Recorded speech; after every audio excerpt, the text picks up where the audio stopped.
রাজধানীর উত্তরায় মাইলস্টোন স্কুলে বিমান বিধ্বস্তের ঘটনায় দগ্ধ ও আহত হয়ে বিপুল সংখ্যক শিশু শিক্ষার্থীকে ভর্তি করা হয়েছে বিভিন্ন হাসপাতালে। তাদের অধিকাংশই ষষ্ঠ ও সপ্তম শ্রেণীর শিক্ষার্থী বলে জানা গেছে। দুর্ঘটনায় এখন পর্যন্ত দুজনের মৃত্যুর খবর নিশ্চিত হওয়া গেছে। এর মধ্যে রয়েছেন বিমানটির পাইলট ও একজন শিক্ষার্থী।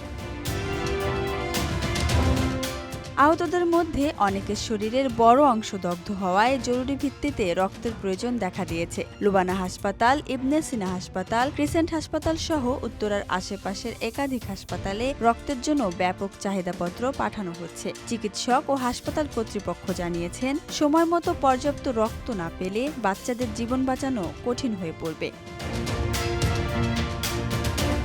সামাজিক যোগাযোগ মাধ্যম ও বিভিন্ন স্বেচ্ছাসেবী সংগঠনের পক্ষ থেকে রক্তদানকারীদের কাছে অনুরোধ জানানো হয়েছে, যারা পারবেন কাছাকাছি হাসপাতালে গিয়ে রক্ত দিন এবং নিচে দেওয়া ফোন নম্বরগুলোর মাধ্যমে যোগাযোগ করুন।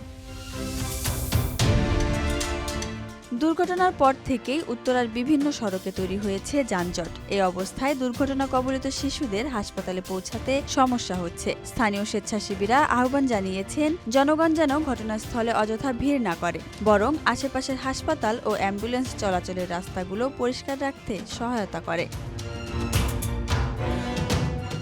এক স্বেচ্ছাসেবক জানিয়েছেন, আমরা লুবানা হাসপাতালের সামনে অবস্থান করছি। যারা সাহায্য করতে চান, ভিড় না করে হাসপাতালের ভিতরে জরুরি বিভাগে রক্ত দিন বা রাস্তা ফাঁকা রাখতে ভূমিকা নিন।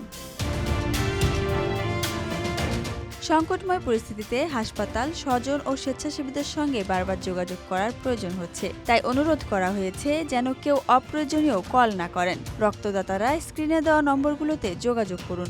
রক্তদানের সময় জাতীয় পরিচয়পত্র এবং ফোন নম্বর সঙ্গে রাখুন। ও পজিটিভ, এ পজিটিভ, বি পজিটিভ গ্রুপের রক্তের বেশি প্রয়োজন হচ্ছে বলে জানা গেছে।